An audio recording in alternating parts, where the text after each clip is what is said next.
समस्त नमस्कार जय जगन्नाथ मु पद्मनाभ राउतराय आप समस्त स्वागत जनाऊँ मोर यूट्यूब चैनल को। फ्रेंड्स जो भाई मैंने यही चैनल रे नुआ अच्छा सर्वप्रथम लाइक करूँ शेयर करूँ सब्सक्राइब करूँ आ पाखर थिबा बेल आइकन को दबाई दिंतु कहीं मुझे नुआ नुआ वीडियो आरंभ करी सर्वप्रथम नोटिफिकेशन आपण पाखे पहुँचब। तो फ्रेंड्स मुझे आपण को एक सुंदर टॉपिक विषय आलोचना करी आपण सहित शेयर करी। यही सुंदर टॉपिक टी आप प्रथम शेष पर्यंत देखिए कहीं प्रथम जब शेष पर्यंत देखुना ये वीडियो कौन सी नॉलेज गेन करें ना और नॉलेज गेन नकले ये वीडियोटी अजथा आपंकर व्यर्थ जीव। तो फ्रेंड्स आउ डेरी न करी आम से टॉपिक विषय आलोचना करवा। फ्रेंड्स आज पर्यंत जिते भी बड़ काम होई समस्त कार्य साधारण असाधारण होइथिबा मनुष्य मान ही करिसथि। सेही बड़ और गुरुत्वपूर्ण कार्यगुड़िक पछरे कल्पनार ही महत्वपूर्ण योगदान रही। कल्पना कारण ही सफल लोक मान जीवन में सफलतार महल तैयारी हो सारी। आपन को जदि सफलतार महल तैयारी करिवार अछि कल्पना करन बड़ बड़ स्वप्न देखन एवं मन उपर विजय प्राप्त करी मन को जीति से कल्पना गुड़िकर इंद्रधनुर रंग भरन स्वप्न को वास्तवतार वस्त्र परिधान करन दृढ़ संकल्प करनियंतु जे मु पाइकी ही रही यही कार्य को संपूर्ण करिवार ही अछि।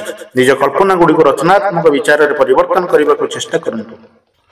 आपण कल्पना करंतु तथा सेगुड़िक सार्थक करने को प्रयास करंतु एवं ईश्वर तरफ आपण द्वारा कर प्रयास गुड़िक सफलतार प्रदान कर 100% ग्यारंटी। फ्रेंड्स एकदम पक्का गोटे कथा सर्वदा मन रखु आपण विचार रचनात्मक रूप नेवा क्षण योजना रूपांतरित होगा आरंभ हो जाए एवं योजना गुड़िक आरंभ हो जाए योजना गुड़िक ऊपर कार्य कले सफलतार शुभारंभ हो जाए। फ्रेंड्स कल्पना करने समय आपण यह स्थिर करनियंतु जे आपण जीवन में कौन कौन प्राप्त करिवार अछि।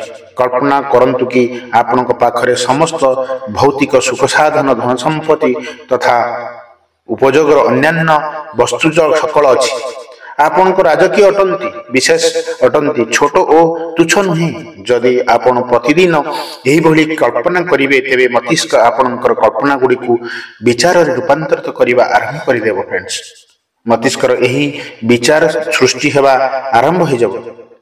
मस्तिष्क एपरी विचार सृष्टि होगा आरंभ हो जे आपणकर सही कल्पनाटी धन संपत्ति तथा वास्तु सकल प्रत्येक भाव रे आपण पाखरे आपण जीवन में आसवा आरंभ हो। फ्रेंड्स यही रहस्य को अल्प केतक लोक ही बुझी पारती जे जड़े व्यक्ति सर्वप्रथम मनर बड़ हो जाए मनर धनी बा सफल होता है। मनर बड़ धनी और रॉयल महत्वपूर्ण व्यक्ति सही व्यक्ति हो पारे जी प्रथम निज मन को आयत रखिपारे। तो फ्रेंड्स जो प्रकार रे गोटे छोट मंजी रे एक विराट गछ लुचि रही थाए ठीक सही प्रकार रे मस्तिष्क रे मध्य वृक्ष रूपी विशाल योजना लुचि रही थाए। जो प्रकार रे भूमि रे मंजी पका जाए ठीक सही भली मरण मध्य कल्पना रूपी मंजी पका जाई थाए। जेतेबेले सही मंजी गजा होई चारा रूप नेबा आरंभ करे सेतेबेले सही चारारू योजना रूपी शाखा और पत्र बाहरिबा आरंभ होई थाए। जदि आमे सही चारा रे तीव्र इच्छा शक्ति परिश्रम और कर्म रूपी सार पकाई थाउ तेबे गोटे दिन सही चारा विशाल वृक्ष होई आमको सफलतार रूप देवा आरंभ करे। सही सफलता गुड़िकरू आमे धन संपद वैभव समृद्धि रे परिपूर्ण हो जाऊ। सेतेबेले गोटे गोटे काम करी आमन स्वप्न गुड़िकरे रंग भरिबा आरंभ हो जाए। स्वप्न साकार रे पूर्णता दिग को बढ़ी जाए गोटे दिन पूर्णता प्राप्त करिए। फ्रेंड्स कल्पनार बहुत शक्ति थाए। यही दुनिया रे जते बड़ बड़ कार्य होइछि सेही समस्त कल्पना बल रे ही हो जाए। वैज्ञानिक माने निज निजर आविष्कार करिबा पूर्व सही आविष्कार गुड़िकर कल्पना ही करथिले। आज भी ए संसार रे जते मध्य परिवर्तन होइछि ता हेउछि से सब कल्पनार ही प्रतिदान अटे। कल्पनार संपर्क आम भविष्य सहित जड़ित होई थाए। सेथि पई भविष्य को नै आमे समस्त किछि ना किछि कल्पना करूथाउ। कल्पना कारण ही मस्तिष्क नुआ नुआ विचार जन्म नहीं थाए। विचार योजना सृष्टि होता है एवं योजना आम कर्म रूप दे था। जिते बेले आम कर्म करूँ ता सफल होता है अथवा असफल। जदि आम असफलता गुड़ी ध्यान न दे अर्थात हताश न हो साहस न छाड़ी आत्मविश्वास न हराई से गुड़ी को कार्य परिणत करूँ लगातार कार्य करूँ ସେହି ଅସମ୍ଭବ କାର୍ଯ୍ୟ ମଧ୍ୟ ସମ୍ଭବରେ ପରିଣତ ହୋଇଯାଏ। ଫ୍ରେଣ୍ଡସ୍ ମୁଁ ଗୋଟିଏ ବଢ଼ିଆ ଗଳ୍ପ ଆପଣମାନଙ୍କୁ କହୁଛି, ମନ ଦେଇ ଶୁଣନ୍ତୁ। ଯେତେବେଳେ ଅନେକ ଆବିଷ୍କାର ହୋଇସାରିଥିଲା ଏବଂ ଲୋକମାନେ ବହୁତ ଚମତ୍କୃତ ହୋଇସାରିଥିଲେ, ସେତେବେଳେ ସଂସାରରେ କୋଟି କୋଟି ଲୋକ ମାନି ନେଇଥିଲେ ଯେ ଏବେ ଏହି ସଂସାରରେ ଏପରି କୌଣସି ଆବିଷ୍କାର ହେବ ନାହିଁ ଯାହା ଦୁନିଆକୁ ଚକିତ କରିଦେବ। ସେହି ସମୟରେ ରାଇଟ୍ ବନ୍ଧୁ ନାମରେ ସୁବିଖ୍ୟାତ ଦୁଇ ଜଣ ଛୋଟ ପିଲା ଆକାଶରେ ଉଡ଼ି ପାରୁଥିବା ମେସିନ୍ ତିଆରି କରିବାର କଳ୍ପନା କରିସାରିଥିଲେ। କେବଳ କଳ୍ପନା କରିସାରିଥିଲେ, ବରଂ ସେମାନେ ସେହି ଦିଗରେ ନିଜ ପ୍ରୟାସ ମଧ୍ୟ ଆରମ୍ଭ କରିସାରିଥିଲେ। 3 ଥର କୃତ୍ରିମ ଡେଣା ଲଗାଇ ନିଜ ଘର ଛାତ ଉପରୁ ଡେଇଁବା ଆରମ୍ଭ କରିଥିଲେ। ପ୍ରୟୋଗ ଅସଫଳ ହେଲା। ପରିଣାମ ସ୍ୱରୂପ ସେମାନଙ୍କର ହାତଗୋଡ଼ ଭାଙ୍ଗି ଯାଇଥିଲା। ସେତେବେଳେ କେବଳ ଅନ୍ୟ ଲୋକମାନେ ନୁହେଁ, ବରଂ ସେମାନଙ୍କର ମା ବାପା ମଧ୍ୟ ସେହି ପିଲାମାନଙ୍କୁ ପାଗଳାମୀ ବୋଲି କହିଥିଲେ। ପିଲାମାନଙ୍କ ମସ୍ତିଷ୍କରେ ତ ଆଉ କିଛି ଚାଲୁନଥିଲା। ସେମାନଙ୍କର କଳ୍ପନା ଥିଲା ବହୁତ ବଡ଼ ଏବଂ ସେମାନେ ନିରନ୍ତର ନିଜ କଳ୍ପନାକୁ ସାକାର କରିବାରେ ଲାଗି ରହି ପଡ଼ିଥିଲେ।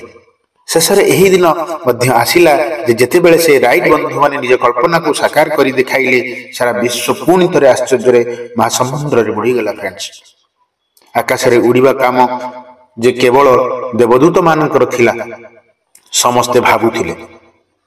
ମନୁଷ୍ୟମାନେ ତାହା ସମ୍ଭବ କରି ଦେଖାଇଲେ। ଆଶ୍ଚର୍ଯ୍ୟ, ମହା ଆଶ୍ଚର୍ଯ୍ୟ। ପ୍ରଥମେ କେବଳ ରାଇଟ୍ ବନ୍ଧୁମାନେ ଆକାଶରେ ପରିଭ୍ରମଣ କଲେ। ଭବିଷ୍ୟତରେ ସମୟାନୁକ୍ରମେ ରାଇଟ୍ ବନ୍ଧୁ ଚିନ୍ତା ଓ ସେମାନଙ୍କର କୌଶଳ ସୁଧାର ହେବାକୁ ଲାଗିଲା। ଆଜି ପରିଣାମ ଏହିକି ଯେ ସମଗ୍ର ବିଶ୍ୱ ଏକ ବିଶାଳ ଜନସଂଖ୍ୟା ଲୁହାର ସେହି ମେସିନରେ ବସି ପବନରେ ଉଡ଼ୁଛି। ସଂସାରର ଦୂରତ୍ୱ ହୋଇଗଲା।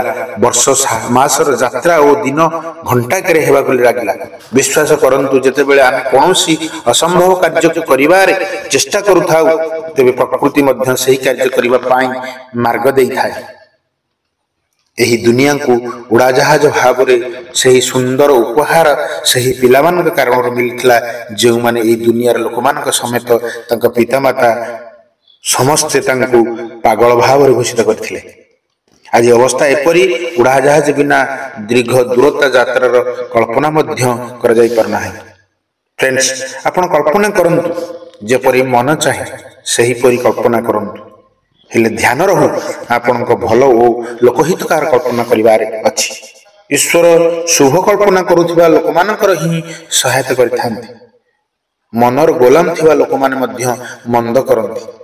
ଈଶ୍ୱର ଏପରି ଲୋକମାନଙ୍କ ଆଡ଼କୁ ବିମୁଖ ହୋଇଥାନ୍ତି। ସେହି ଲୋକମାନେ ସାରା ଜୀବନ ଅସଫଳତାର ଦଂଶନ ଭୋଗନ୍ତି। କଳ୍ପନା କରନ୍ତୁ, ଭଲ କଳ୍ପନା କରନ୍ତୁ ଏବଂ ଜୀବନକୁ ଐଶ୍ୱର୍ଯ୍ୟପୂର୍ଣ୍ଣ କରି ସୁଖର ଆନନ୍ଦ ନିଅନ୍ତୁ।